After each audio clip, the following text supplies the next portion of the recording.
ओम नमः श्री भगवते वासुदेवाय। ओम नमः श्री भगवते वासुदेवाय। ओम नमः श्री भगवते वासुदेवाय। ओम श्री परमात्माने नमः। श्रीमद् भगवद गीता। आज के আমরা আলোচনা করব ফল বিক্রয়ণীর ফলদান ভাগবত থেকে। মহারাজ পরীক্ষিত তিনি শুনছেন ব্যাসদেব পুত্র কার কাছে? ব্যাসদেব পুত্রের নাম কি? সুখদেব গোস্বামী। সুখদেব গোস্বামী কাছে রাজা পরীক্ষিত ভাগবত কথা শুনছেন। তার মাত্র আয়ু 7 দিন, সোম থেকে রবি, এই 7 দিন তার আয়ু। তাই তিনি 7 দিন তিনি জলস্পর্শ করছেন না, শয়নও যাচ্ছেন না, আহার বিহার কোনো কিছুই করছেন না। এক জায়গায় স্থির হয়ে একাগ্র মনকে করে কেন্দ্রভূত ভগবান শ্রীকৃষ্ণ পাদপদ্মে দিয়ে তিনি সুখদেব গোস্বামীর কাছে ভাগবত কথা শুনছেন। ভাগবত কথা শুনছেন। আজ আমরা সেই ভাগবত কথার একটি অংশ আজকে আমরা পাঠ করব। ফল বিক্রয়ণীর ফলদান। মহারাজ পরীক্ষিত এবং উপস্থিত সাধু মহাত্মাদের মনকে ভগবানের মধুর বাল্যলীলা প্রচেষ্টায় একেবারে নির্মজিত করার জন্য যেন সুখদেব কৃষ্ণের আরও কয়েকটি বাল্যলীলারও বর্ণনা করছে। কোনো কোনো গোপী যারা মা যশোদার সমবয়স্কা এবং বাৎসল্যময়ী, তারা কখনো কখনো কৃষ্ণকে বলতেন, যদি নাচো তবে নাড়ু দেব। এইভাবে তারা কৃষ্ণকে উৎসাহিত করতেন এবং কৃষ্ণ তখন প্রাকৃত বালকের মতো নাচতেন। বুঝেছ? গোপীরা কিন্তু জানতো না ভগবান শ্রীকৃষ্ণ ভগবান। তাদের কাছে ছোট্ট একটি গোপাল, খুব আদরের, সকল বাচ্চার থেকে একটু আলাদা। কেন? সকল বাচ্চাকে যদি বলা হয় এখানে বসো, বসবে, কিন্তু গোপালকে তো বসানো যায় না। গোপালকে যদি বলে এখানে বসো, সঙ্গে সঙ্গে প্রশ্ন করবে কেন এখানে বসবো? আমি তো এখন গোশালায় যাব গরু বাছুরগুলোকে দেখতে। কেননা ভগবানের চিন্তা থাকে একরকম আর জগতের লোকের চিন্তা থাকে একরকম। তাই জগতের লোকের বাচ্চা জগতের মতোই হবে, তাই না? তাই জগতের লোকের কথাই শোনা ওঠা বসা করবে, কিন্তু ভগবান তো আর জগতের নয়। তিনি এই জগৎকে সৃষ্টি করেছেন। তিনি এই জগৎকে কেন সৃষ্টি করলেন? তার ইচ্ছা হয়েছে, তাই তার ইচ্ছা থেকে সৃষ্টি হয়েছে সমস্ত কিছু। আজকে যে সূর্যের আলোতে আমরা সমস্ত কিছু শক্তি পাচ্ছি, সেই শক্তি সূর্যকে প্রদান করেছেন ভগবান শ্রীকৃষ্ণ। তার ইচ্ছা হয়েছে নরলীলা করবে, তাই তিনি পৃথিবীতে আবির্ভূত হয়েছিলেন। তিনি যুগে যুগে আবর্তিত হন এই জন্যই সাধুদের পরিত্রাণ দেওয়ার জন্য আর অসুরকে বিনাশ করার জন্য। তাই সুন্দর একটি ঘটনা আমরা আজ ভাগবত গীতা, এই ভাগবত থেকে আমরা শ্রীমদ্ ভাগবত থেকে আমরা আলোচনা করছি। তাই গোপীরা ভগবান শ্রীকৃষ্ণকে বলছে তুমি একটু নাচ দেখাবে। এমনি তো নাচ দেখবে না, এমনি নাচ দেখবে না, বা এমনি নাচবেও না। অন্য বাচ্চাদের যদি বলো তুমি নাচ দেখাও, তো খুব সুন্দর নাচতে পারো, ও তাই আমি খুব নাচছি। কিন্তু ভগবানকে নাচতে বললে ভগবান তো নাচবে না। ভগবানকে নাচাতে গেলে ভগবানকে তো তোমাকে তোমার মতো করে তাকে আরাধনা করতে হবে। তোমার মতো করে তুমি যদি আরাধনা করে ভগবানকে তুষ্ট করতে পারো, তাহলে ভগবান তখন তোমার কথায় সায় দেবে। তাই গোপীরা বলছে নাড়ু দেব নাচবে, প্রলোভন দিচ্ছে ভগবানকে। দেখি কি বলছে এবার কৃষ্ণ তখন প্রাকৃত বালকের মতো নাচতে। এবার প্রকৃত বালক যেমন মানে জগতের বালকেরা নাচতে বললে যেমন নাচে, নাচো, তোমাকে হাততালি দেবো, অনেক পুরস্কার পাবে, সার্টিফিকেট দেবে, হ্যাঁ 200 টাকা দক্ষিণা দেবে, নাচলে পরে খুশি হয়ে 500 টাকা দেবে। তোমার বাড়িতে আমি যাব অনেক গেস্ট নিয়ে, তোমার নাম দাম হবে, নাচো নাচো। তুমি নাচা শুরু করলে, কিন্তু ভগবান সেই রূপেই নাচছে, কিন্তু প্রাকৃতিক বাচ্চার মতো নয়। তার নাচ দেখে জগৎ ভুলে যাবে কে নাচছে? ভগবান নাচছে। কিন্তু জগতের নাচ কতক্ষণ? যতক্ষণ তার পা ব্যথা না করছে। কিন্তু ভগবান আমাদের জগতের লোকরে নাচিয়ে যাচ্ছেন, কারণ তিনি নাচছেন না, তিনি দেখছেন কে কি করছে। তাই ভগবানও লীলা করার জন্য তিনি জগতের সাথে মিশে যান, একাকার হয়ে যান, কিন্তু আমরা ধরতে পারি না। কেন? জগতের লোকরা জগতের সাথেই মিশতে ভালোবাসে, ভগবানের সাথে নয়। আজকে খুব সুন্দর একজনের কথা বলছিলাম, আমরা মন্দিরে যাই ভগবানের বিগ্রহ দর্শন করতে, যদি সত্যি ওই বিগ্রহের মধ্যে যদি ভগবানকে দেখতে পেতাম, তাহলে আমরা সেকেন্ডের মধ্যে পাল্টে যেতাম। তার উদাহরণ হলো মহাপ্রভু চৈতন্যদেব। তিনি গয়ায় গিয়েছিলেন তার পিতৃপুরুষের পিণ্ডদান করতে, কিন্তু গয়া থেকে ফিরছে হা কৃষ্ণ হা কৃষ্ণ হা কৃষ্ণ। আমরাও গয়া যাই, আমরাও পুরী যাই, আমরাও মথুরা যাই, আমরাও বৃন্দাবন যাই, আমরাও কাশী যাই, আমরাও প্রয়াগ যাই, আমরাও কুম্ভ মেলা করি, কিন্তু আমরা পাল্টাচ্ছি না কেন? কারণ আমরা পাল্টাতে চাইছি না। আমরা গোপীদের মতো বলতে পারি না ভগবান তোমাকে নাড়ু দেব, নাচ দেখাবে, তাই না? তাই ভগবান গোপীদের এত সরলতা দেখে তিনি মুগ্ধ হলেন, তিনি নাচ দেখালেন। এবং আবার কখনো বা পুতুল নাচের মতো, সুতোয় বাঁধা পুতুলের মতো গোপীদের বশীভূত হয়ে যেন কিছু না বুঝাই কৃষ্ণ মুগ্ধভাবে উচ্চস্বরে গান ও নৃত্য করতেন। উচ্চস্বরে গান ও নৃত্য করতেন ভগবান, মানে বোঝা যাচ্ছে যেন গোপীদের হাতে পুতুল হয়ে গেছে। আমরা কিন্তু ভগবানকেও ঠিক এইভাবে পুতুলের মতো করে আমরা নাচাতে পারি।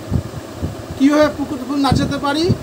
আমাকে গোপীদের মতো সরল হতে হবে, সরল হতে হবে, যে কৃষ্ণের মুখখানি না দেখলে যেন আমার প্রাণটা ফেটে যায়। তাদের ঘরেও তো কৃষ্ণের বয়সী, কৃষ্ণের থেকে একটু বড় সবারই ঘরে ছেলে বাচ্চা কাচ্চা ছিল না? ছোট ছোট ছেলেপিলে ছিল তো গোপীদের, কিন্তু তারা নিজেদের ছেলে মেয়েকে যতটা স্নেহ না করতো, যতটা আদর না করতো, যতটা খাইয়ে তৃপ্তি না পেত, কেন কৃষ্ণ যদি ওদের বাড়ির উঠোন দিয়ে একবারে দৌড় মেরে যেত, তখন খুব তৃপ্তি হতো যে কৃষ্ণ আমার বাড়ির থেকে আজকে দৌড়ে গেছে। আর সেই কৃষ্ণ আজকে নাচ দেখাচ্ছে। আর ভগবানও লীলায় মত্ত হয়ে গোপীদের মান রক্ষা করতে গিয়ে, কেন গোপীরা হচ্ছে ভক্ত, ভক্তের মান রক্ষা করার জন্য ভগবান ওরকম পুতুল হয়ে যান। কখনো কখনো ভক্তের কাছে ভগবান পুতুল হয়ে যান, কারণ ভগবানকে ভক্ত যেন চিনতে না পারে। ভগবান যখন ভক্তের কাছে ধরা দিয়ে ফেলেছেন, খেলা শেষ, খেলা শেষ, তাই না? যখন গুটি পাকা হয়ে গেল, তোমাকে আর কেউ কাটতে পারবে না, না? ঠিক সেরূপ ভক্তরা কিছুতেই বুঝতে পারবে না এ যেন কে কে কে সে, এ তো আমাদেরই একজন, আমাদেরই, কিন্তু কোথায় যেন একটু আলাদা টেস্ট আছে। এ যেন গোপাল আসলে পরে যেন আমার মনের হৃদয়টা কেড়ে নেয়। তাই গোপীরা সমস্ত সময় তারা তাদের সমস্ত কাজের ভেতর থেকে ভাবতো যে আজকে বুঝি গোপাল এসে বোধহয় আমাদের ননির ভাণ্ডটা ভেঙে দেবে। তারা ভাঙার জন্যই তারা ওইভাবে রেখে যেত, তারা যাতে এসে গোপাল ওদের ঘর থেকে চুরি করে খায়, ওই জন্যই ওরা দরজা খুলে রাখত। তারা যদি দরজা তালা দিয়ে রাখতো, শিকাটা যদি একটু উঁচুতে রাখতো, ওই শিকা পাড়ার জন্য যদি মোড়া ঠোড়া ঘরে যদি না রেখে দিত, তাহলে কৃষ্ণ কি পারতে পারতো না। কিন্তু ওরা ওই জন্যই রাখতো যাতে কৃষ্ণ সে খায়। কিন্তু আমরা তো কৃষ্ণের জন্য ওরকম খাবার করে রাখি না।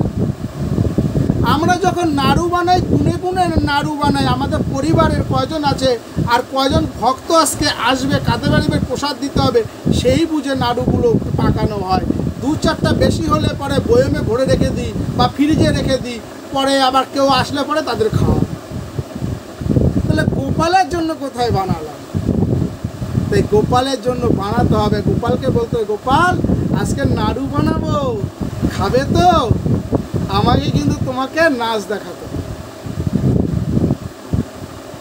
রাজসূহ যজ্ঞ, অশ্বমেধ যজ্ঞ প্রভৃতি সকল যজ্ঞেরই যিনি একমাত্র অর্চনীয়, ইন্দ্রাদি দেবতারা যাকে পুরুষযুক্ত মন্ত্রে আরাধনা করেন, সেই সর্ব আরাধ্য ভগবান শ্রীকৃষ্ণ রূপে বাৎসল্য ভাবময়ী গোপীদের কাছে সামান্য নাড়ু চাইছে, যেন নাড়ু তিনি কখনো দেখেননি, কখনো খাননি। এই হচ্ছে ভগবানের ভক্ত বাৎসল্য। ভক্তদের আনন্দ সাগরে ভাসাবার জন্যই তার নাড়ুর প্রতি এমন লোভ। কেন বুঝেছো? কেন লোভ? কেন?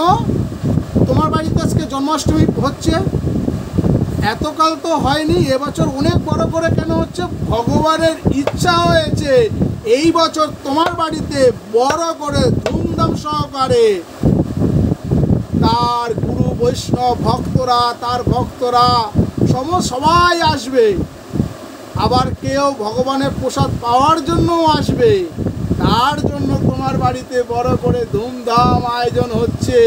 কার কৃপাতে? ভগবানের কৃপাতে। ভগবান তোমার ভেতর থেকে ইচ্ছা প্রকাশ করেছে এবং সেইরূপ তোমাকে অর্থ জোগাড় করে দিয়েছে। তাই তুমি এত সুন্দর আয়োজন করতে পেরেছো। এতকাল তো পারোনি, ধরতে পেরেছো? তাই তার ইচ্ছা না হলে এই জগৎ সংসারে কোনো কিছুই সম্ভব নয়। গাছের যে ফুলটি ফোটে সেও কিন্তু ভগবানের কৃপার জন্য ফোটে, কিন্তু সে ফোটার পুষ্পিত হওয়ার পরে সে কিন্তু আকুলভাবে সে কিন্তু প্রার্থনা করে, হে গোবিন্দ, যাতে এই জনমটা, ফুলের জনম তুমি দিয়েছ, এই জনমটা যেন বৃথা না হয়, তোমার পাদপদ্মে যেন আমি ঠাঁই পাই। সকল ফুলের প্রার্থনা কিন্তু তার কাছে পৌঁছায় না, তা নয়।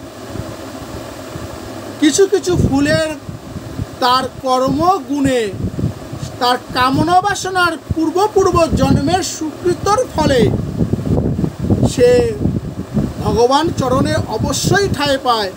কিন্তু কি হয়েছে? সব কিছু তো সর্বময় তো গোবিন্দ, সর্বময় তো বাসুদেব, সব কিছুতে বাসুদেব, সব কিছুতেই ভগবানের চরণে তিনি যাচ্ছেন ঠিকই, কিন্তু গোবিন্দর সরাসরি পায়ের যে চরণ, সেই চরণে অনেক ফুল ঠাঁই পায় না। অনেক ফুল বিবাহ বাসরে সুন্দর ফুলসজ্জার খাটে সে সজ্জিত হলো, সেটাও গোবিন্দর চরণ বটে। বিবাহ বাসরটা, এই সংসারটা, প্রতিটা মানুষ কীট পতঙ্গ সবই তো সেই তো রূপ ধরে, সেই তো সমস্ত জীব পতঙ্গ হয়ে ঘুরে বেড়াচ্ছে, কিন্তু আমরা ধরতে পারছি না, কারণ আমরা ওই ফুলের মতো শুধু কেঁদে মরছি, হে গোবিন্দ তোমার পাদপদ্মে যত ঠাঁই পাই। গোবিন্দ বলছে আমি তো তোমাকে ঠাঁই দিয়েই রেখেছি, তোমাকে কখনো সরাইনি, তুমি সরে গেছো, তাই তোমার জন্ম এবার ফুলের। ঠিক আছে, এর পরের জন্ম তোমার অমুক হয়ে জন্মাবে। সেই জন্মগুলো আমরা এক এক করে পার করে এসেছি, আসার পরে কি দেহ পেলাম? এবার পেয়েছি উত্তম দেহ। কেন উত্তম? যেহেতু এই দেহেতে অর্থাৎ মনুষ্য দেহ পাওয়ার পর যদি আমরা গোবিন্দ চরণ সেবা না করি, অর্থাৎ গোবিন্দ চরণ ভুলে গিয়ে এই সংসারের মোহ মায়ায় লিপ্ত হয়ে যায়, আসক্তিতে লিপ্ত হয়ে যায়, মান যশ প্রতিপত্তি ধন ইত্যাদিতে যদি মত্ত হয়ে যায়, তাহলে মানব জন্মটাই ফুলের জন্মের মতো বিতা হয়ে যেতে পারে, বা অন্যান্য জন্মগুলোর মতো বিতা হয়ে যেতে পারে। অনেক অনেক সাধু মহাত্মাদের অনেক করুণার ফলে, আশীর্বাদের ফলে আমরা এই মনুষ্য দেহ পেয়েছি। আমরা যেন এই মনুষ্য দেহ পেয়ে যে কর্মেই করি না কেন, যে কাজের কথা সাথে যুক্ত থাকি না কেন পেটের ভরণপোষণের জন্য, আমরা যে যার কর্তব্য থাকুক না কেন সম্মুখে, সেই কর্তব্য পালন করি না কেন, কিন্তু কখনোই যেন ভুলে না যাই তার পাদপদ্ম।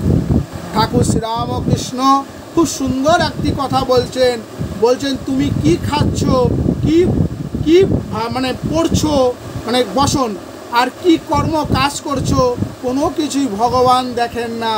ভগবান দেখে তোমার মনটা কোথায় পড়ে আছে,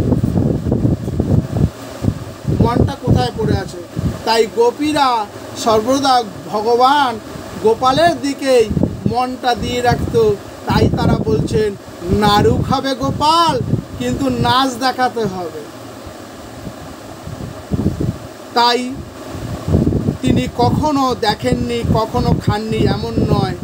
তিনি হচ্ছেন ভগবানের ভক্ত বাৎসল্য, ভক্তদের আনন্দ সাগরে ভাসাবার জন্যই তার নাড়ুর প্রতি এমন লোভ।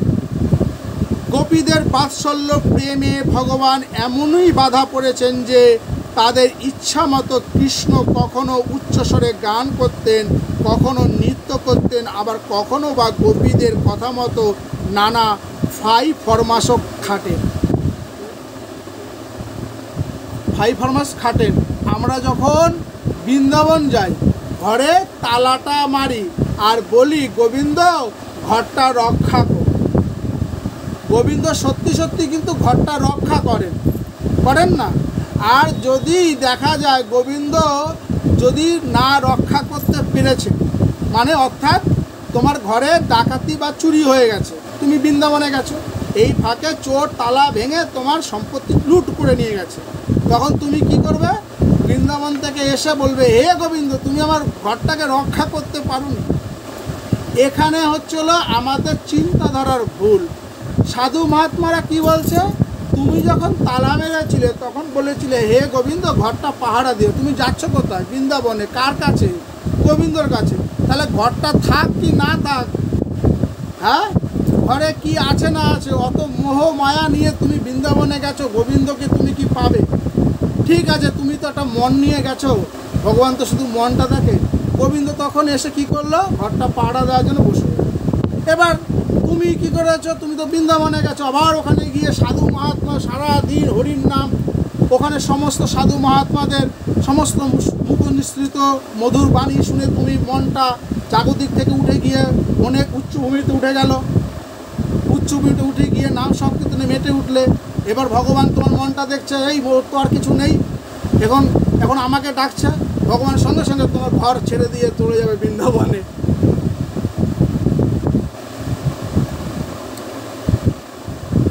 তাহলে বলো দোষটা কার? ভগবানের? দোষটা হচ্ছিল আমার চিন্তাধারা। যদি প্রথমেই বলে যাই ভগবান আমি বৃন্দাবন যাচ্ছি, এই মাসিকে রেখে গেলাম, ও মাসি তুমি আমার ঘরটা দেখো, আর এই যে গোবিন্দর যে বিগ্রহ আছে একটু পুজো অর্চা করো, আমি বৃন্দাবনে গেল, ওটা আলাদা জিনিস। কিন্তু ভগবানকে নিয়ে যদি তুমি যেরকম করবে সেরকমই তোমার সাথে করবে। তাই তিনি ওর বলছে যে যে যেরকম বলে তার সেরকম কথা শোনে। তার নাম, রূপ, গুণ, লীলাদির দ্বারা সকলের হৃদয়কে আকর্ষণ করেন বলে তিনি সর্বমাধুর্যময়।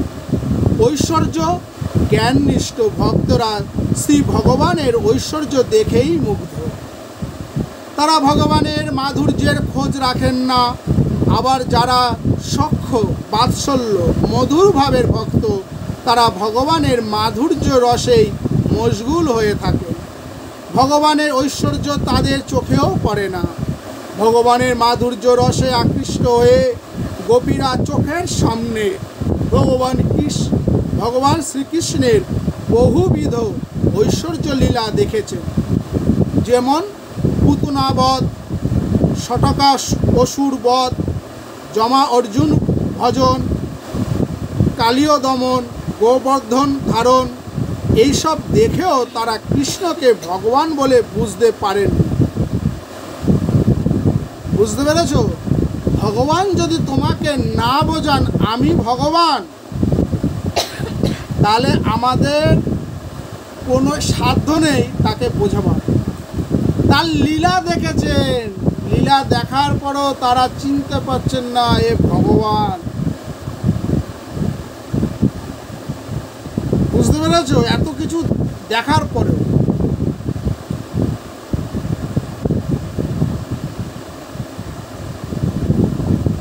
তাই ভগবান শ্রীকৃষ্ণকে ভগবান বলে বুঝতে পারেননি। কৃষ্ণ তাদের কাছে সামান্য শিশু মাত্র, এবং প্রাকৃত শিশুর মতোই তারা কৃষ্ণকে বশে রেখে তার লালন পালন, আদর যত্ন করেছে। একটা প্রাকৃত শিশুকে যেমন আমরা আদর যত্ন করি, ঠিক সেইরূপ কৃষ্ণকে তারা তাই করছে। বিশ্ব ভুবনে ভগবান সর্বত্র সকলকে বশে রাখেন। কেবলমাত্র মাধুর্য ধাম বৃন্দাবনে তিনি নিজে ভক্তদের বশে থেকে লীলা করেন এবং তাদের আনন্দ সাগরে ডুবিয়ে রাখেন। ঐশ্বর্য জ্ঞাননিষ্ঠ ভক্তেরা ভগবানের মাধুর্য দেখতে পান না। আবার মাধুর্যনিষ্ঠ ভক্তেরা ভগবানের ঐশ্বর্য ভাবে অন্ধ। ভগবানের মাধুর্য লীলায় তিনি নন্দ যশোদার অসহায় শিশুটিতে রূপান্তরিত হয়েছিলেন। মা যশোদা তাকে শাসন করেছেন, দড়ি দিয়ে বাঁধছেন। এ কি ভাবা যায়?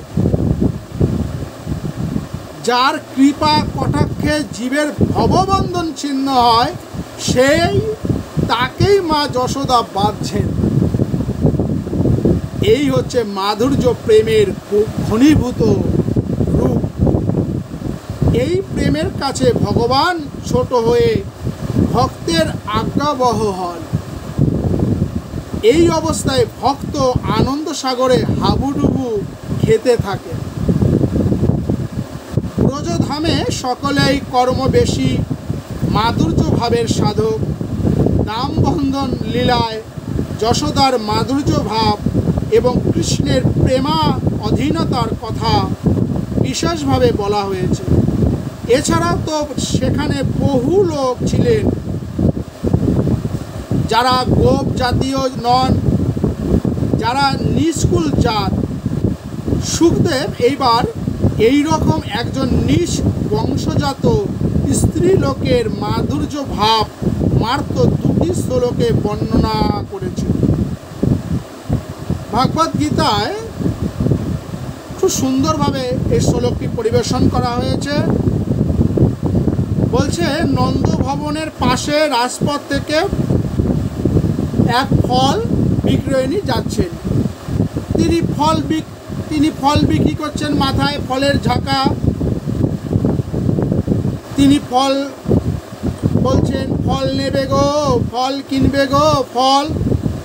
এই রকম শব্দ শুনে অচ্যুত, অর্থাৎ যিনি কখনো নিজের ঐশ্বর্য থেকে বিচ্যুত হন না, তার জন্য ভগবানের আরেক নাম অচ্যুত। ভগবান শ্রীকৃষ্ণের এক নাম কি? অচ্যুত। কেন অচ্যুত?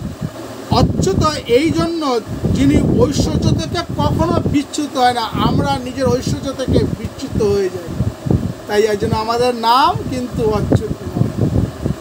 সেই সর্বফল প্রদাতা ভগবান শ্রীকৃষ্ণ ফল পাবার জন্য তাড়াতাড়ি করে এক মুঠো ধান নিয়ে ফলালির কাছে গিয়ে উপস্থিত হলেন।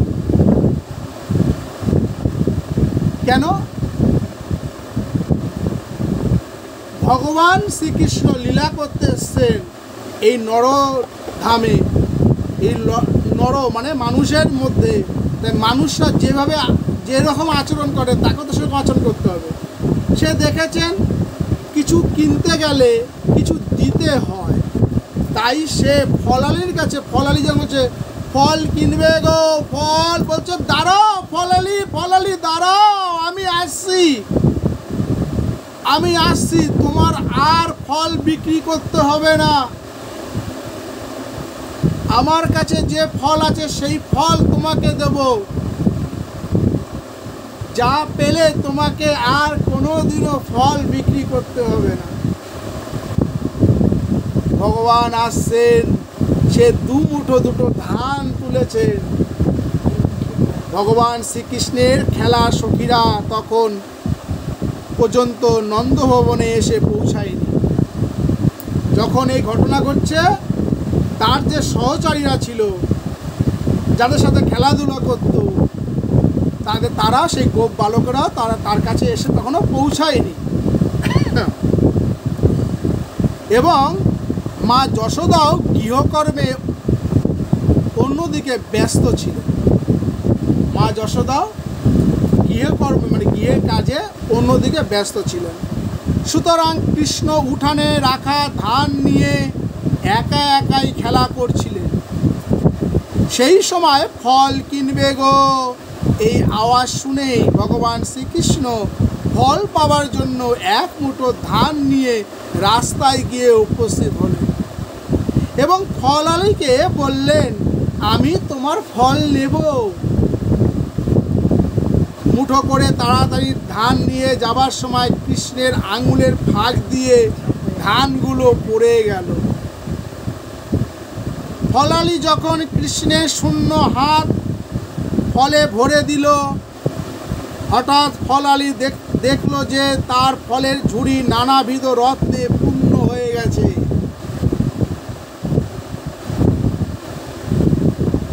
সুখদেব মাত্র দুটি শ্লোকে অতি সংক্ষেপে কৃষ্ণ ও ফলালির কথা বলেছে, কিন্তু সুখদেবের বর্ণনায় যেসব কথা উহা থেকে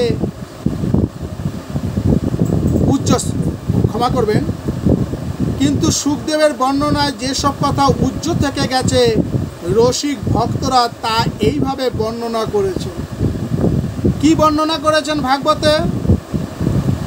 বলছেন, ভগবান শ্রীকৃষ্ণকে দেখে তার সুমধুর কথা শুনে ফলালি এক অদ্ভুত ভাবাবেশ, এক অনুভূতির আনন্দের আবেশে একেবারে আত্মহারা হয়ে পড়ল। কৃষ্ণের সামনে ফলের ঝুড়ি নামিয়ে হেসে বললেন, ফল তো নেবে, কিন্তু ফলের কি দাম দেবে? কৃষ্ণ হাতের মুঠো খুলে দেখালেন। হাতে করে ধান নিয়ে আসার সময় কৃষ্ণের ছোট ছোট আঙুলের ফাঁক দিয়ে প্রায় সব ধানই পড়ে গেছে, মাত্র দু একটি ধানই হাতে লেগে রয়েছে। এই দেখে ফলালি বললে, দু একটি ধান দিয়ে তো এই সব ফল কেনা যাবে না, সুতরাং ফলের বদলে তুমি আমায় কি দেবে বলো? শিশু কৃষ্ণের সাথে কথা বলে ফলালি এক অদ্ভুত আনন্দের আবেশে মেতে উঠল। ভগবান শ্রীকৃষ্ণ বলল, আমাকে তো সবাই এমনিতেই সব কিছু দেয়, তাই না?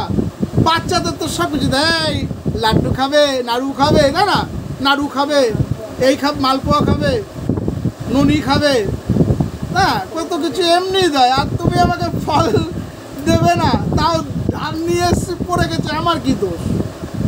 তা তো দু একটা ধান দিচ্ছি, বলছে, কৃষ্ণ বলছে তোমাকে তো আমাকে তো সবাই এমনিতে সব কিছু দেয়, দামের জন্য তো কেউ কিছু বলে না।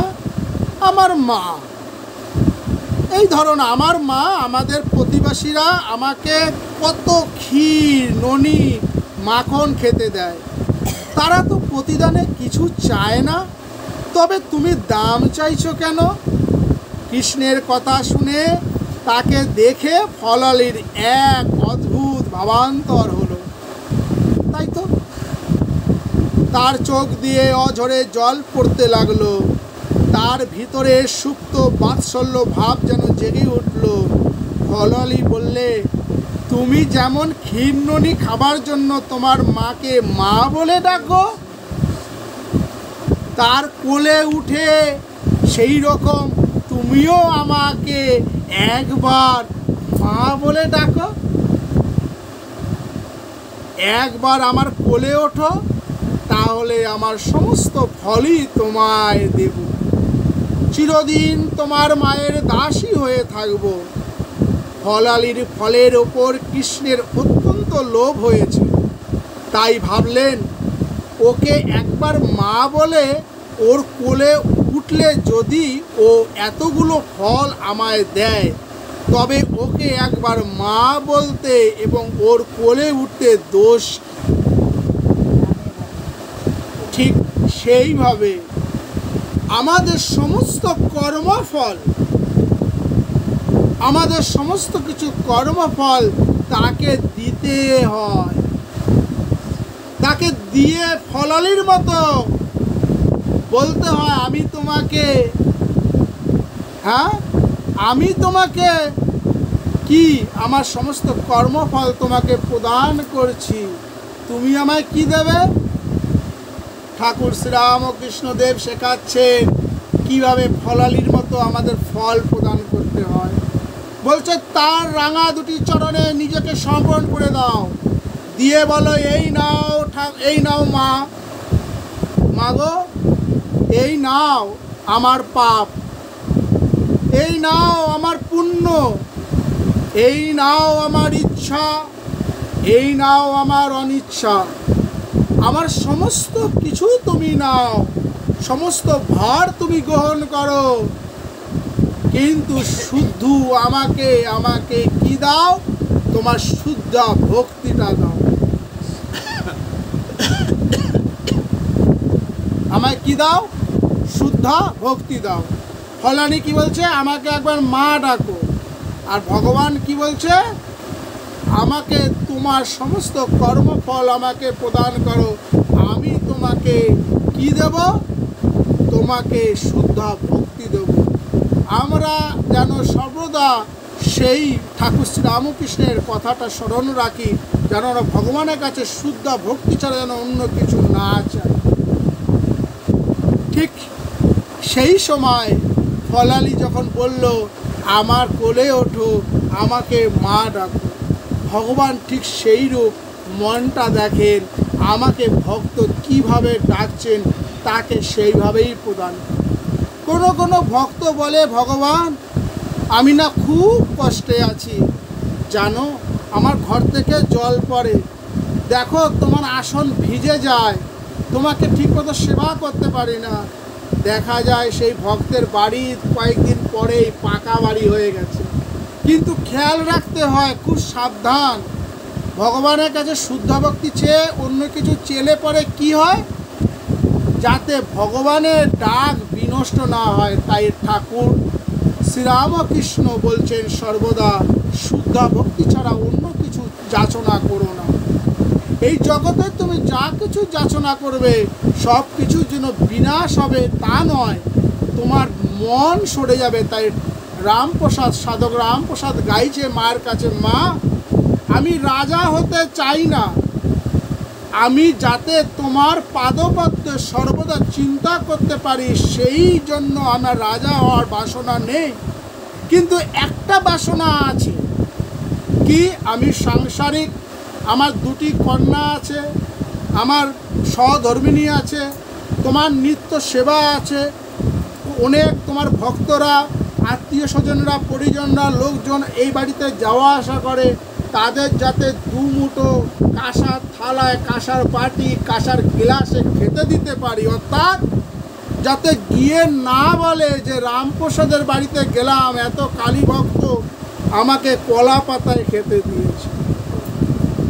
চাওয়াটা একটু বেশি নয়, চাওয়াটা অনেকটাই বেশি। আর কি বলছে, দুমুঠো যেন আমি খেতে পাই, এটা রেখো, আর আমার রাজা হওয়ার দরকার নেই।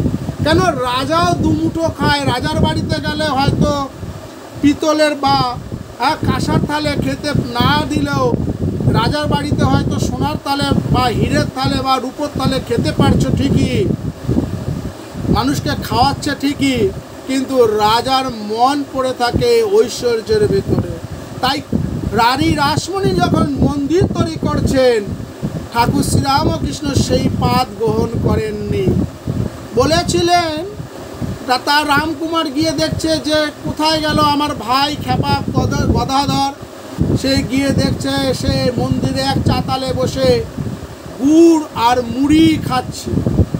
বলছে, কিরে, রানী রাসমণির ওখানে এত আয়োজন, কত মন্ডা মিঠাই আছে, খাওয়া দাওয়া হচ্ছে, আমরা সবাই তার প্রসাদ পেলাম, সবাই তার সেই অন্ন সেবা করলাম, এত রানী রাসমণি সবাইকে খাইয়ে দাইয়ে দাম ধ্যান করলেন, কত ব্রাহ্মণ, কত সাধুদের কত কিছু উপহার দিলেন, আর তুই এখানে শুকনো গুড় আর মুড়ি খাচ্ছিস। ঠাকুর বলছে, অর্থাৎ গদাধর চট্টোপাধ্যায় তখন বলছে, দাদা আমাকে ক্ষমা করো, আমি ওই অন্ন গ্রহণ করতে পারবো না, কারণ রানী রাসমণির ওই অন্নে ঐশ্বর্যের অহংকার লেগে রয়েছে। পরবর্তীকালে দেখা যায় এই কথা যখন রানী রাসমণির কাছে যায়, রানী রাসমণি খুব সুন্দর খুশি হয়েছিলেন। রানী রাসমণি খুব খুশি হয়েছিলেন এবং বলেছিলেন, এই ছেলেটিকে আমার কাছে নিয়ে আসতে পারো, এই ছেলেটিকে আমার কাছে নিয়ে আসতে পারো। কি সুন্দর শিশুর মতো সরল গো, সত্য কথা বলে। এত লোক আমার প্রশংসা করে গেল, জয় ধ্বনি দিয়ে গেল, বলল রানী রাসমণির জয়, জয় রানী রাসমণির জয়। আর এই বালক কিনা বলছে, আমার ঐশ্বর্যে অহংকার আছে, তাই সে গ্রহণ করেনি। সত্যি সত্যি রানী রাসমণি সারা রাত চিন্তা করে দেখলো, সত্যি সত্যি আমার ভেতরে একটু ঐশ্বর্যের বা রাজ, তিনি রাজের যে রাজ মানে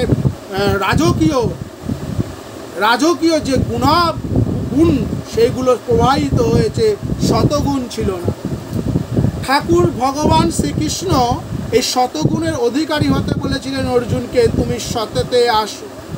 শতগুণ অর্থাৎ ঈশ্বরেতে মন থাকে, অহংকার নাশ হয়, তখন তুমি হাত জোর করে বলবে কাকে তুমি দান করছো, কাকে তুমি কি খাওয়াচ্ছেন তিনি, দান করছেন তিনি, তোমাকে যোগ্যতা দিয়েছে। তাই তো কিছুক্ষণ আগে বললাম, তোমার বাড়িতে যে এবছর অনেক বড় করে জন্মাষ্টমী পালন করলেন, সেটা তোমার কৃতিত্ব না, অনেক কষ্ট করে তোমার ছেলে রোজগার করে নিয়েছে তাও নয়, ভগবান ইচ্ছা করেছে তোমার ছেলেকে রোজগার করার ক্ষমতা দিয়েছে। অনেক ছেলে রোজগার করতে পারে না, ঘরে পঙ্গু হয়ে পড়ে আছে, ডেঙ্গু জ্বরে কাতরাচ্ছে, মৃত্যুর সাথে পাঞ্জা লড়ছে, তোমার ছেলে আজকে সেই রোজগার করে নিয়ে বাড়িতে জন্মাষ্টমী পালন করছে। এটা ভগবানের কৃপা ছাড়া কিছু না। তাই আমরা যেন সর্বদা তার কাছে শুদ্ধ ভক্তি চাই। আর রামপ্রসাদের মতো যদি বলি, আমার রাজা হওয়ার আমার বাসনা নেই, কেননা রাজা দুমুঠো খায় কিন্তু চিন্তা করে আরও কি করে ঐশ্বর্য সম্পত্তি বাড়ানো যায়। কিন্তু ভগবতে কি বলছে, ভাগবত গীতাতে কি বলছে, চণ্ডীতে কি বলছে, একটা কথাই বলছে সর্বধর্ম পরিত্যাজ্য মামেকাং ভজ।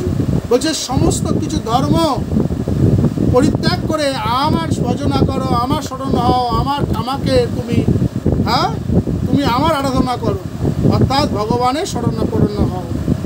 তাই ফলালি আজকে ভগবানের কাছে শরণাপন্ন হয়েছে, তুমি একবার আমাকে মা বলো, আমার কোলে উঠে বসো। কত বড় পাওনা দেখো, সে না চিনল কাকে মা বলতে বলছে, কাকে কোলে তুলছে। এইবার তো ফলালি বুঝবে। তাই কেন? তাহলে আমার সমস্ত ফলই তোমাকে দেব, চিরদিন তোমার মায়ের দাসী হয়ে থাকবে। ফলালি ফলের ওপর কৃষ্ণের অন্তত লোভ হয়েছে, তাই ভাবলেন ওকে একবার মা বলে ওর কোলে উঠলে যদি ওর এতগুলো ফল আমায় দেয়, তবে ওকে একবার মা বলতে এবং ওর কোলে উঠতে দোষ কি। ঠিক এই জায়গাটা একটু থামছি। যখন গিরিশচন্দ্র ঘোষ বলছেন আমার অত সময় নেই তার নাম করার, ঠাকুর বলছে তাহলে আমাকে তুই সমস্ত কিছু ভার দে, তোর হয়ে আমি নাম করব। বুঝেছ? ভগবান ভগবান দায়িত্ব নিচ্ছেন কার? ভক্তের।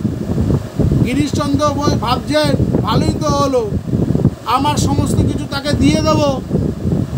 হ্যাঁ, আমার সমস্ত কিছু দিয়ে দেব, তার বিনিময়ে আমার হয়ে তিনি নাম করবেন, তাহলে আমার তো যা কিছু তাই তো সব কিছু চলবে, ভালোই চলবে। গিরিশচন্দ্র অত বুঝে না বুঝে ঠিক এইভাবে ভগবানের কাছে, ভগবান তার কাছে এইভাবেই হয়। ভগবান যাকে কৃপা করেন তাকে এইভাবেই কৃপা করেন। রত্নাকর দস্যু এত ব্রাহ্মণ হত্যা করেছিলেন, এত স্ত্রী হত্যা করেছিলেন, তার তো পাপের সীমা অধিক হয়ে গেছিল, কিন্তু ভগবান তাকে কৃপা করলেন। সেইরূপ ভগবান শ্রীরামকৃষ্ণ গিরিশচন্দ্র ঘোষকে কৃপা করছেন, বলছেন আমাকে সমস্ত কিছু ফল দাও। গিরিশ বলছে এই নাও আমার সমস্ত কিছু তোমাকে অর্পণ করলাম। ঠাকুর শ্রীরামকৃষ্ণ সাদরে গ্রহণ করছেন। তাই ফলালির ওই ফলের উপর লোভ হয়েছে, অর্থাৎ গিরিশচন্দ্রের ওই ভক্তির ওপর লোভ হয়েছে। গিরিশচন্দ্রের কি ফল ছিল? ভক্তি ছিল। সে চরিত্রহীন, তার ঘরে বউ থাকতে সে বেশ্যার বাড়িতে গিয়ে দিনের পর দিন একটা নয় অত্যাধিক অনেক পরস্ত্রী, মানে অর্থাৎ পরস্ত্রী সঙ্গ করেছেন। তিনি দিবারাত্র মদ্যপানে ডুবে থাকতেন, কিন্তু এত করার পরও তিনি চৈতন্যমৃত নাটক রচনা করছেন। তিনি চৈতন্য লীলা, তিনি নাটক রচনা করছেন। গিরিশচন্দ্র ঘোষ ভগবান বলছেন ওটাই আমি দেখেছি। গিরিশ কতটা নারী সঙ্গ করেছে, কতটা মদ পান করেছে আমি দেখিনি। আমি দেখেছি সে পেনের কলমে কতবার শ্রী চৈতন্য মহাপ্রভু, শ্রীকৃষ্ণ চৈতন্য মহাপ্রভু, হরে কৃষ্ণ কৃষ্ণ কৃষ্ণ হরে হরে, হরে রাম এটা লিখিত করেছে এবং মনে মনে অন্তরে বলেছে। ভগবান রামকৃষ্ণ সেটাই বললো তোমার ওই ফলটা আমাকে দাও। গিরিশচন্দ্র বলল আমি এই নাও আমার সমস্ত কিছু, মানে সমস্ত কিছু বলতে পাপ পুণ্য সমস্ত কিছু তিনি দিয়ে দিলেন। এর ফলে আমরা জানি কি হয়েছিল। যখন আমরা দেখলাম তার পরের চ্যাপ্টারটার, গিরিশচন্দ্র ঘোষ যখন তখন তাকে সে আর গিরিশচন্দ্র নেই, তখন তাকে লোকে মান্যগণ্য করে। এর আগেও মান্যগণ্য করতো ভয়ে, এবার তার শ্রদ্ধা। আগে গিরিশ ঘোষ রাস্তা দিয়ে হেঁটে যেত, লোকে ভয়ে বলতে সরে যেত, গায়ে দিয়ে গন্ধ বেরোচ্ছে মদের, কিন্তু ভয়ে কিছু বলতে বলতো, ভয়ে বলতো হ্যাঁ গিরিশদা ভালো আছেন। আর এবার বলছে গিরিশবাবু নমস্কার, শ্রদ্ধা সহকারে। সেই সময় শ্রীমৎ স্বামী বিবেকানন্দ, যিনি পূর্ব নাম নরেন্দ্রনাথ, তার মায়ের আদরের বিলেটা নাম পরিবর্তন হয়ে গেছেন শ্রীমৎ স্বামী বিবেকানন্দ বিশ্ব আচার্য যাকে বলা হয়। সেই বিশ্ব আচার্য বিবেকানন্দকে বলছেন গিরিশ ঘোষ, জানিস তখন কি জানতুম বকলম মানে কি? এখন টের পাচ্ছি ধারে হারে বকলমা কি। বলছে গিরিশদা আমি বুঝলাম না, বুঝিয়ে দাও। কে বলছেন? শ্রীমৎ স্বামী বিবেকানন্দ বলছেন। গিরিশচন্দ্র বলছে প্রথম বুঝেছিলাম, বাহ ঠাকুরকে সমস্ত ভার দিয়ে দিয়েছি, তাহলে আমি বেশি করে মদ খাবো আর ব্যবসা বাড়িতে যাবো, গিয়ে আমি তো দিয়েই চলে এসেছি, আমি ব্যবসা বাড়িতে নিয়মিত যেরকম যাই সেরকম গেছি, গিয়ে তো শুতে পাচ্ছি না। কেন? মনটাই তো তাকে দিয়ে দিচ্ছি। কোন মন নিয়ে ব্যবসার শরীর আদর করব? যে মন ঠাকুর শ্রীরামকৃষ্ণকে আমি যাকে গুরু মানি, যাকে আমি অবতার মানি, শ্রীকৃষ্ণের অবতার মানি, আমি মেনেছি, যার পায়ে দিয়ে দিয়েছি। কারণ ঠাকুর শ্রীরামকৃষ্ণ একটা জিনিস পছন্দ করতো, মন আর মুখ যেন এক হয়। আমাদের মন আর মুখ এক নয়, তাই ভগবানের কৃপা পেতে দেরি হয়। কিন্তু গিরিশচন্দ্রের মন মুখ এক ছিল।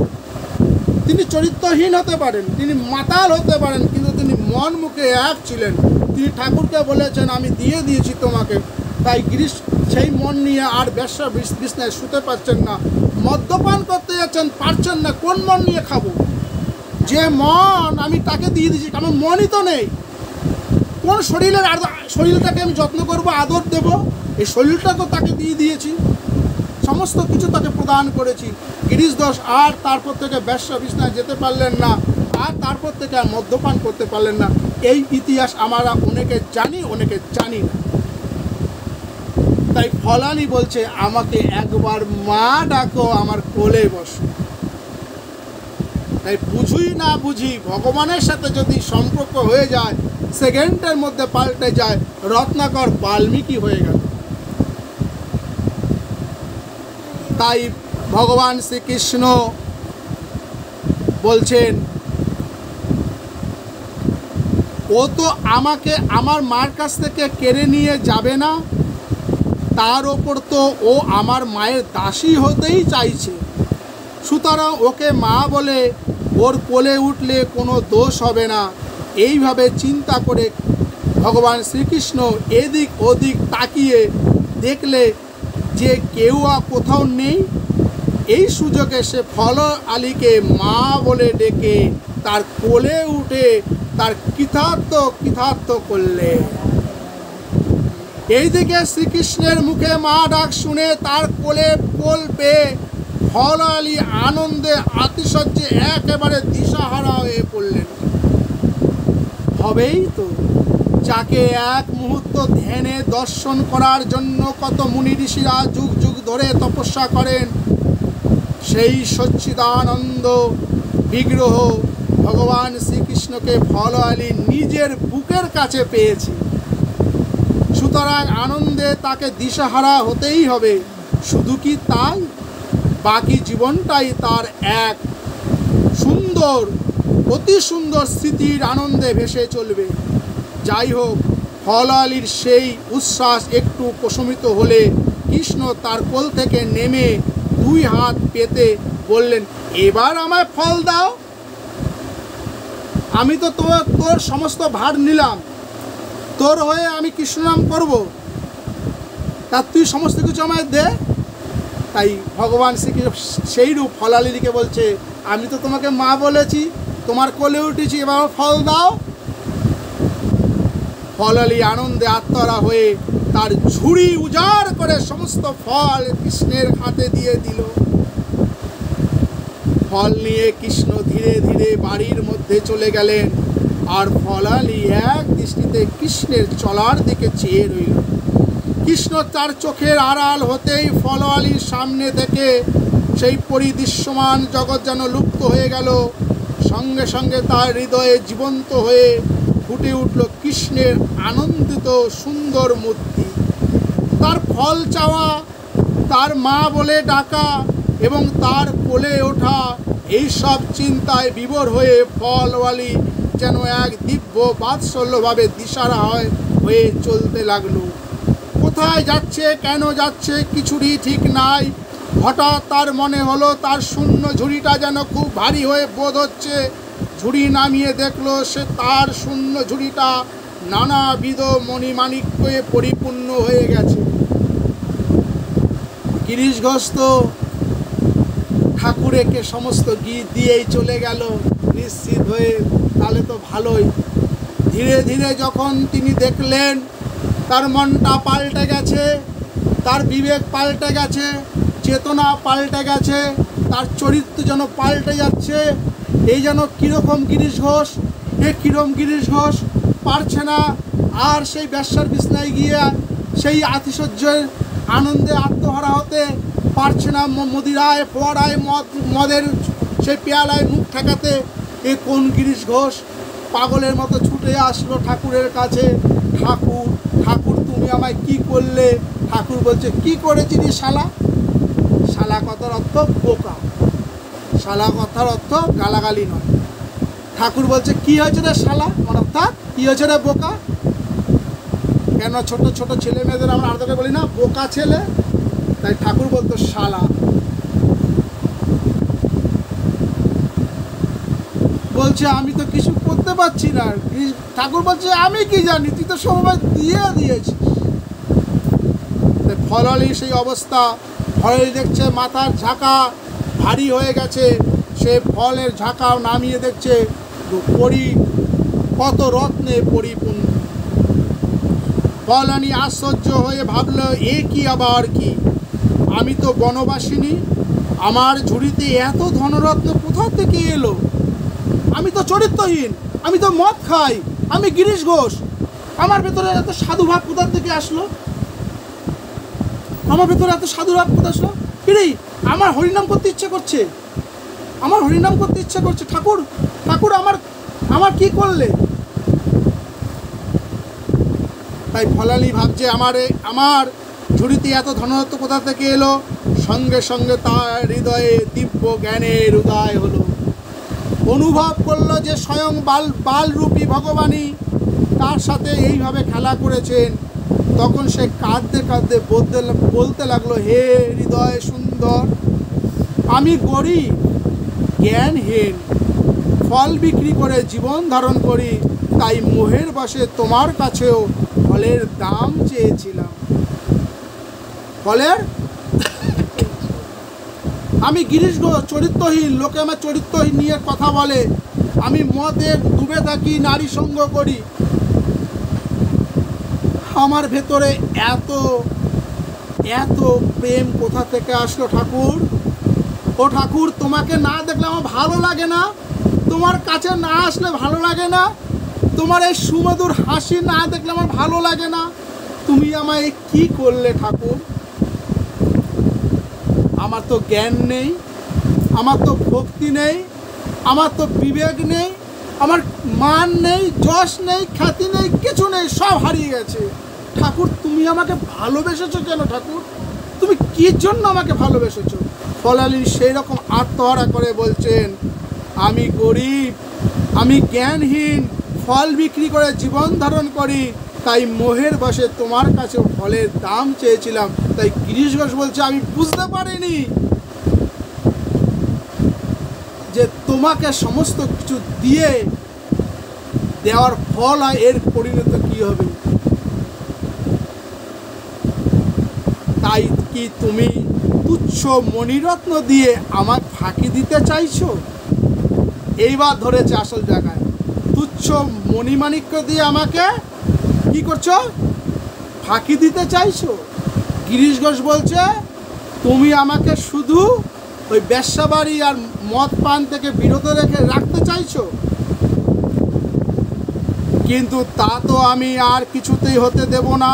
তুমি যখন একবার আমায় মা বলে ডেকেছো, আমায় কোলে তুলেছো, আমার কোলে উঠেছো, তখন তো আর আমি তোমায় ছাড়তে পারবো না, প্রাণ গেলেও না। গিরিশ ঘোষ তখন বলছে, হে ঠাকুর, এই সংসার আমাকে পরিত্যাগ করেছে, আর তুমি আমাকে আদর করে হে গিরিশ বলে তুমি আমাকে কোলে নিয়েছো।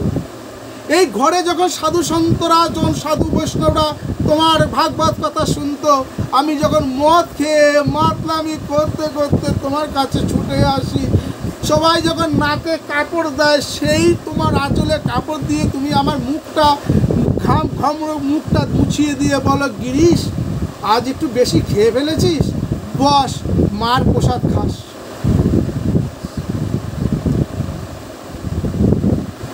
তখন তো আর আমি তোমাকে ছাড়তে পারবো না।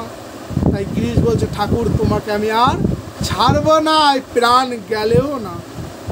তুমি যদি আমার কথা না শোনো, তবে তোমার মায়ের কাছে গিয়ে তার পায়ে ধরে কাঁদব,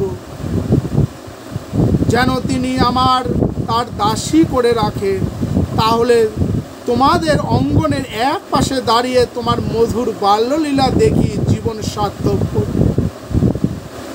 গিরিশ ঘোষ বলছে, আমি ডানায় অনেক ডুবে গেছি, সমস্ত কিছু ডানায় ডুবে গেছি, ভাবছি থিয়েটারটা বিক্রি করে দেবো, স্টার থিয়েটারটা বিক্রি করে দেবো। ঠাকুর বলছে, গিরিশ তুমি বিক্রি করো না, লোকশিক্ষা হয়। তুমি যে কাজ করছো, নাটক রচনা করছো, তাতে লোকশিক্ষা হয়। কি হয়? লোকশিক্ষা হয়। ঠাকুর শ্রীরামকৃষ্ণ কোনো কিছু ফেলে দিচ্ছেন না। যে সিনেমা আমরা দেখি, সে সিনেমা থেকে লোকশিক্ষা হয়, যদি সেটা ভাগবতমুখী হয়। এইভাবে চিন্তা করতে করতে ফলানি হৃদয় তখন ভক্তি এবং বৈরাগ্যে পূর্ণ হয়ে উঠল। সে তখন রত্নপূর্ণ ঝুড়িটি ফেলে দিয়ে অশ্রুপুলক কম্প প্রভৃতি অষ্টসাত্ত্বিকভাবে পূর্ণ হয়ে বেহুশের মতো কোথায় চলে গেল, আর তার কোনো খবর পাওয়া গেল না। কিন্তু গিরিশচন্দ্র ঘোষ ফলালির মতো নিরুদ্দেশ হয়ে যায়নি। তিনি মানুষকে অনেক কিছু শিক্ষা দিয়ে গেছেন, তার জীবন দিয়ে দেখিয়ে গেছেন ভগবানের সাথে কীভাবে সম্বন্ধ করতে হয়, ভগবানকে ভালোবাসতে হয়। তাই তো তিনি 1 জানুয়ারি ঠাকুর শ্রীরামকৃষ্ণের তখন প্রচুর পরিমাণে রোগশয্যায় ভুগছেন, পাশ ফিরতে গেলেও খুব কষ্ট। সেই অবস্থায় গিরিশ ঘোষ গেছে নতুন বছরে ঠাকুরকে শুভেচ্ছা জানাতে। সে গিয়ে তার ঘরে ঢুকতে পারেনি, কেননা ঘরে তার অন্যান্য তার যে ত্যাগী, আগামী দিনে ত্যাগী সন্ন্যাসী হবে, সেই সব তার যে মন্ত্রপুত শিষ্যরা, ছোট ছোট ছেলেরা তার ঘর পাহারা দিচ্ছে, যাতে ঠাকুরকে কেউ ডিস্টার্ব না করতে পারে। কিন্তু ভক্ত ভৈরব গিরিশচন্দ্র সে আম গাছতলায় ছায়ার মধ্যে অপেক্ষা করছে, ঠাকুর নিশ্চয়ই আমাকে দেখা দেবে। এই করতে করতে গিরিশ ঘোষের মতো অনেক ভক্তই ঠাকুরকে দর্শন পাওয়ার লোভে অনেকেই আস্তে আস্তে হাজির হলো, অনেক জনই একসাথে জড়ো হলো, সবাই অপেক্ষা করতে রইল। কিন্তু গিরিশ ঘোষ তাদের আশ্বাস দিতে লাগলেন, তোমরা কেউ যেও না, আমার মন বলছে ঠাকুর আজকে আসবেই। কেন? ভাগবতের ঠাকুর নিজেই বলছেন, আমি মন দেখি। আমরা ভাগবতে এরকম গল্প অনেক পাবো। দেখবো নারদ মুনি ভগবানকে বলছেন, ভগবান তুমি কোথায় বাস করো? বলছে, আমি ভক্তের হৃদয়ে বাস করি। তাই ভক্তের হৃদয়ে আজ পরিপূর্ণ ভগবান শ্রীরামকৃষ্ণকে দর্শন পাওয়ার জন্য ঠাকুর শ্রীরামকৃষ্ণ, আমরা জানি ঘটনাগুলো, আমি সংক্ষেপে বললাম, কথা প্রসঙ্গে টেনে নিলাম। 1 জানুয়ারি তিনি দেখা দিলেন। যখন গিরিশ ঘোষকে দেখলেন, গিরিশ ঘোষ কেঁদে আকুলিত, কেননা তার কামনা পূর্ণ হয়েছে। ভক্তের কামনা একটাই, ভগবানের দর্শন। তার পায়ে ভূমিষ্ঠ হয়ে প্রণাম করে বলছে, ঠাকুর তুমি এসেছো, আমি জানতাম তুমি আসবে, তুমি দেখা দেবে। ঠাকুর বলছে, গিরিশ তুমি এইসব লোকরে কি বলে বেড়াও? বলছে, ঠাকুর আমি আর কি বলি? কি বলে বেড়ায় গিরিশ ঘোষ? ঠাকুর শ্রীরামকৃষ্ণ হচ্ছেন অবতার পুরুষ, ভগবান শ্রীকৃষ্ণেরই রূপে, এই অন্য রূপে গদাধর চট্টোপাধ্যায় দেহতে তিনি বিরাজ করছেন, এই প্রচার করতেন। কে? একজন সেই সময়কার তথাকথিত মাতাল চরিত্রহীন একটি লোক। সে কিন্তু সাধু নয়, তিনি সন্ন্যাসীও নন, তিনি একজন লম্পট সমাজে, সে ভগবানকে প্রচার করছেন। তিনি রামকৃষ্ণকে প্রথম মেনে নিয়েছিলেন, ইনি ভগবান। গিরিশচন্দ্র ঘোষ চিনেছিলেন,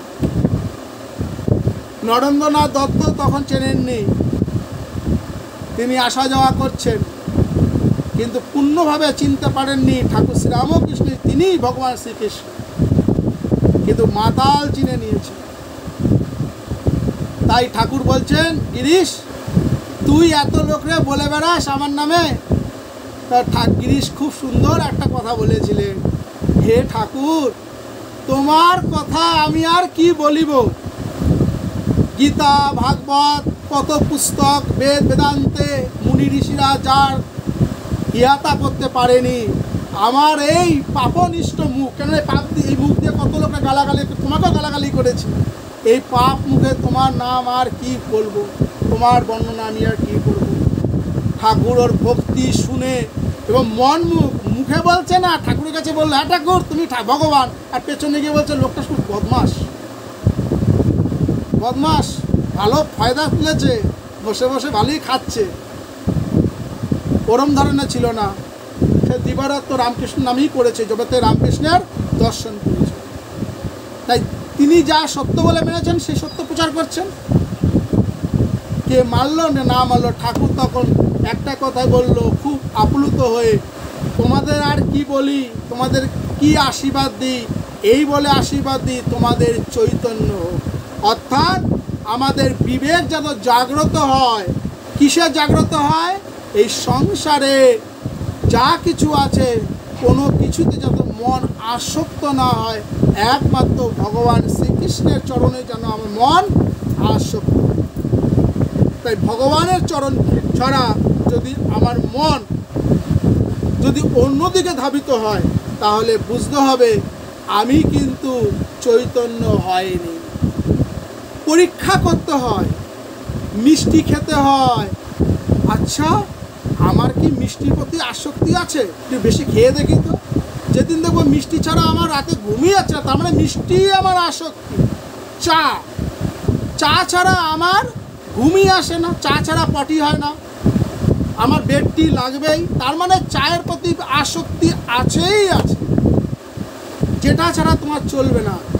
সেই জন্য এগুলো থাকা খারাপ নয়।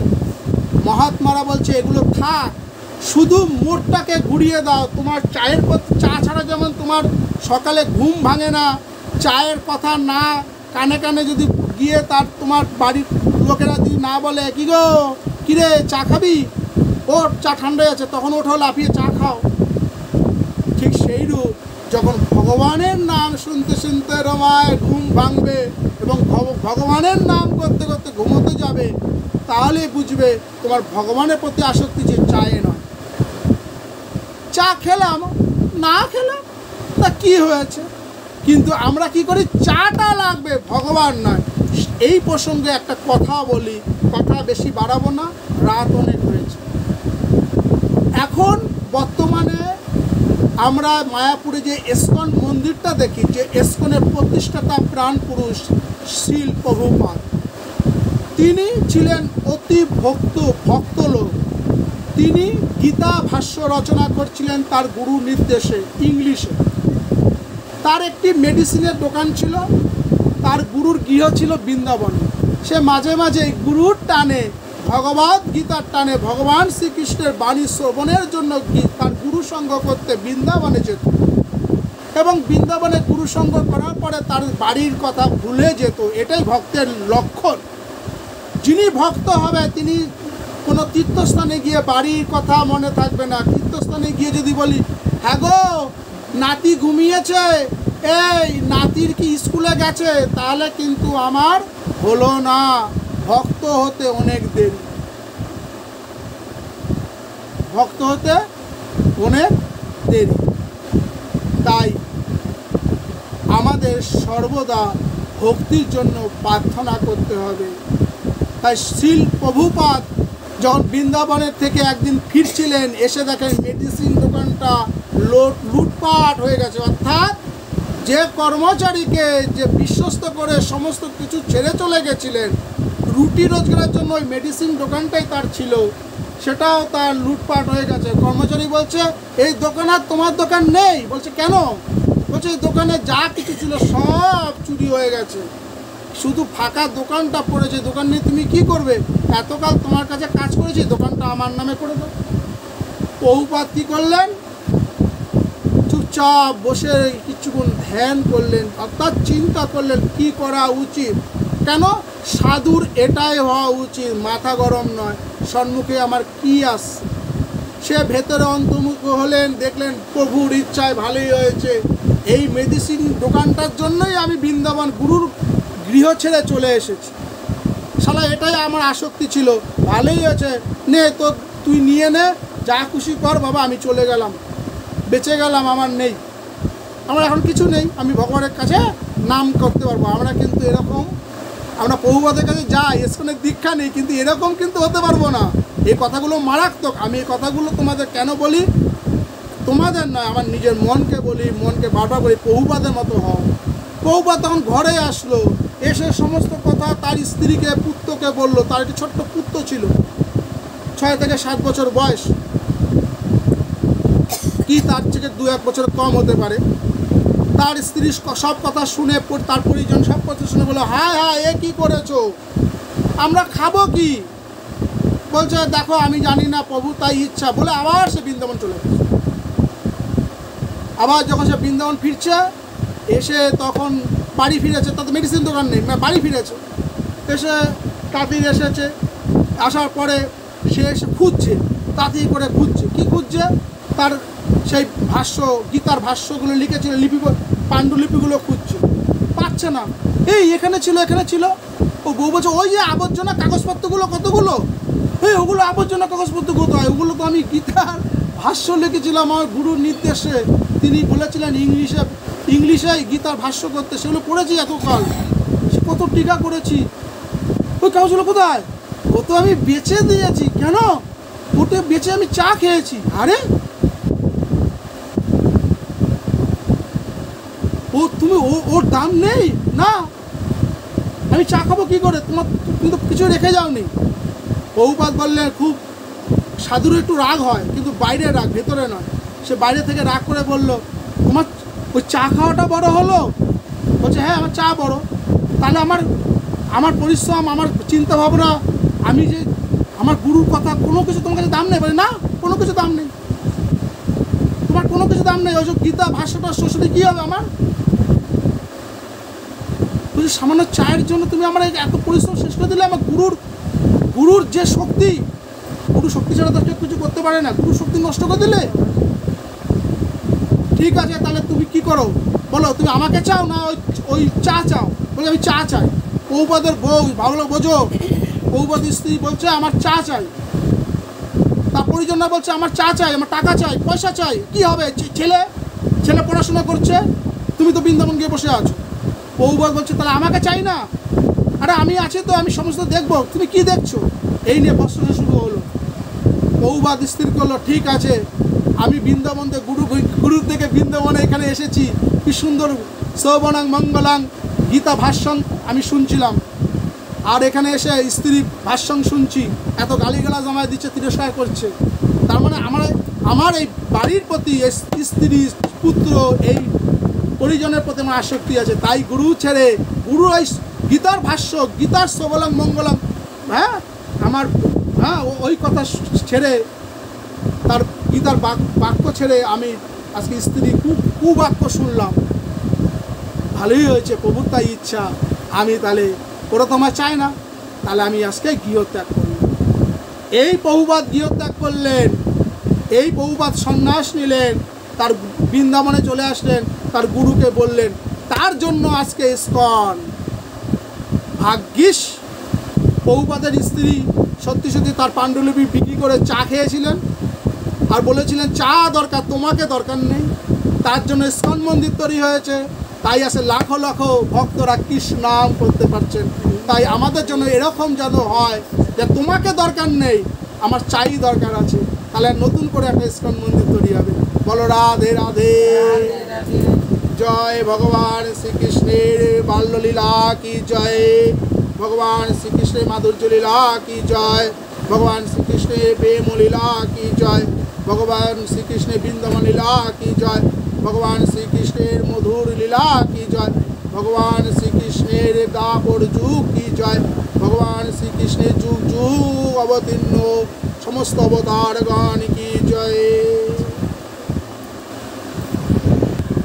হরে কৃষ্ণ হরে কৃষ্ণ কৃষ্ণ কৃষ্ণ হরে হরে, হরে রাম হরে রাম, রাম রাম হরে হরে, হরে কৃষ্ণ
হরে